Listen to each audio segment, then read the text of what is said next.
اعوذ باللہ من الشیطان الرجیم بسم اللہ الرحمن الرحیم انا مکننا لہ فی الارض وآتیناہ من کل شیء سببا صدق اللہ العظیم رب اشرح لی صدری ویسر لی امری واحلل عقدۃ من لسانی یفقہوا قولی رب یسر ولا تعسر وتمم بالخیر آمین یا رب العالمین۔ آج کے لیکچر میں ہم انشاءاللہ تعالی سورۃ الکہف کی آیت نمبر 84 کو گرامیٹیکلی انالائز کرنے کی کوشش کر رہے ہیں۔ آیت میں ہمیں وقف کی تو کوئی علامت نظر نہیں آ رہی، لیکن فعل سے پہلے ایک واو عاطفہ نظر آ رہا ہے اور وہ فعل ہے آتینا۔ تو ہم اس آیت کے دو حصے بنا لیں گے۔ پہلا حصہ ہوگا انا مکننا لہ فی الارض اور دوسرا ہوگا وآتیناہ من کل شیء سببا۔ اب پہلا حصہ جو ہے اس کے الفاظ پہ بات کریں گے۔ پہلا حصہ ہے انا مکننا لہ فی الارض۔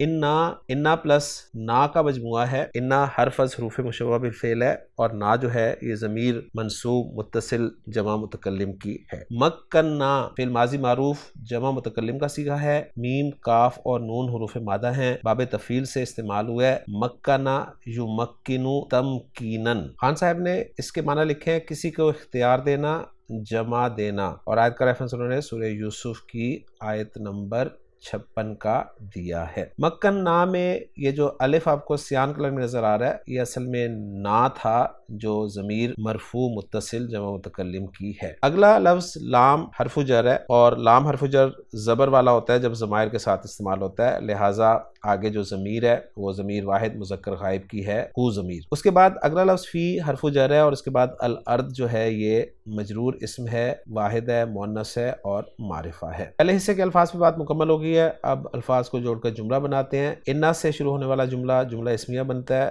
لہٰذا جملہ اسمیہ بنائیں گے اور انا کا ایک اسم ہوگا اور ایک خبر ہوگی۔ انا کا اسم جو ہے وہ نا ضمیر منصوب متصل ہے، کیونکہ انا کا اسم جو ہے وہ منصوب ہوتا ہے، اور انا کی خبر کی جگہ پر جملہ فعلیہ آ رہا ہے، مکننا لہ فی الارض۔ اس کو میں انالائز کرتا ہوں۔ مکننا فعل بفاعل، نا ضمیر مرفوع متصل اس کا فاعل ہے، لہو جار مجرور متعلق ہو جائے گا مکننا فعل کے، فی الارض جو ہے یہ جار مجرور یہ بھی متعلق ہو جائے گا مکننا فعل کے، اور جو مفعول ہے مکننا کا وہ محذوف ہے، اور مفعول جو ذکر کیا گیا ہے وہ ہے امرہ، یعنی مکننا امرہ لہو فی الارض۔ پھر مکننا فعل اپنے فاعل اور اپنے دونوں متعلقوں سے مل کر جملہ فعلیہ ہو کر محلاً مرفوع خبر بن گیا انا کی، اور انا اپنے اسم اور خبر سے مل کر جملہ اسمیہ بن گیا۔ ترجمہ کرنا چاہیں ہم اپنے الفاظ میں اس حصے کا تو کچھ یوں ہوگا کہ بے شک ہم نے اسے زمین میں اختیار دیا یا اقتدار دیا۔ دوسرا حصہ جو کیا ہم نے اس آیت کا وہ ہے وَآتَيْنَاهُ مِن كُلِّ شَيْءٍ سَبَبًا۔ اس حصے کے الفاظ بات کرتے ہیں۔ واو حرف عاطفہ قرار دیں گے۔ آتینا فعل ماضی معروف جمع متکلم کا صیغہ ہے، حمزہ تا یا حروف مادہ باب افعال، آتا یؤتی ایتاءً دینا، دو مفعول ڈیمانڈ کرتا ہے۔ نا ضمیر مرفوع متصل آپ کو نظر آ رہی ہے سیان کلر میں، اور جو ساتھ ضمیر لگی ہوئی ہے ہو کی، یہ ضمیر منصوب متصل واحد مذکر غائب کی ہے۔ من حرف جر ہے، جس کے بعد کل کا لفظ آپ کو مجرور نظر آ رہا ہے۔ کل کا لفظ جو ہے مجرور ہے، نکرہ ہے، واحد ہے اور مذکر ہے۔ شیئن آگے پھر آپ کو مجرور نظر آ رہا ہے، واحد ہے، مذکر ہے، نکرہ ہے اور مجرور ہے۔ آخری لفظ جو ہے اس آیت کا وہ ہے سببا۔ سببا لفظ کے حوالے سے نوٹ کر لیں، خان صاحب نے اپنی ڈکشنری میں اس لفظ کو ذکر کیا ہے سین با با حروف مادہ کے تحت، اور بتا رہے ہیں کہ سبب جس کی جمع اسباب آتی ہے یہ اسم ذات ہے اور ایسی رسی کے لیے استعمال ہوتا ہے جس سے درخت پر چڑھا اور اترا جاتا ہے۔ اس بنیادی مفہوم کے ساتھ مختلف معانی میں استعمال ہوتا ہے۔ نمبر 1 رسی کے لیے بھی یہ لفظ استعمال ہوتا ہے، نمبر 2 بندھن یا تعلقات کے لیے بھی یہ لفظ استعمال ہوتا ہے، نمبر 3 ذریعہ سامان کے لیے بھی یہ لفظ استعمال ہوتا ہے۔ یہ میں نے تفسیر اس لیے دی ہے کہ سوشل میڈیا پہ اس لفظ کے حوالے سے بہت ساری باتیں کی جا رہی ہیں اور پورٹل وغیرہ کی بات بھی اسی حوالے سے کی جا رہی ہے۔ سببن کا لفظ جو ہے نکرہ استعمال ہوا ہے، منصوب ہے، واحد ہے اور مذکر ہے۔ الفاظ کو جوڑ کر ہم جملہ بناتے ہیں۔ واو عاطفہ قرار دیا ہے ہم نے، آتینا فعل با فاعل ہے، نا ضمیر مرفوع متصل فاعل، اور ہو ضمیر منصوب متصل اس کا مفعول بھی اول ہے۔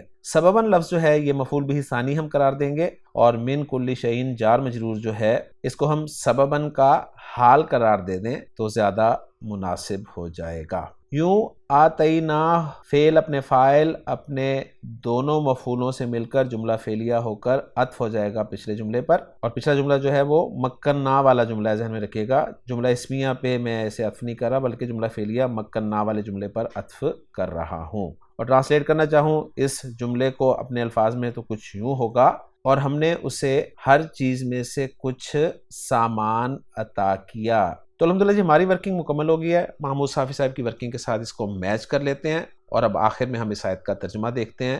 اس آیت کا ترجمہ عبدالسلام صاحب نے کچھ یوں کیا ہے کہ انا مکننا لہو فی الارض، بے شک ہم نے اسے زمین میں اقتدار دیا، وآتیناہ من کل شیء سببا، اور اسے ہر چیز میں سے کچھ سامان عطا کیا۔ تو الحمدللہ جی آج کے لیکچر میں سورۃ الکہف کی آیت نمبر 84 ہم نے گرامیٹیکلی انالائز کر لی ہے۔ انشاءاللہ تعالی اگلے لیکچر میں ہم اگلی آیت پر بات کریں گے۔ سبحانک اللہم و بحمدک، اشہد ان لا الہ الا انت، استغفرک و اتوب الیک۔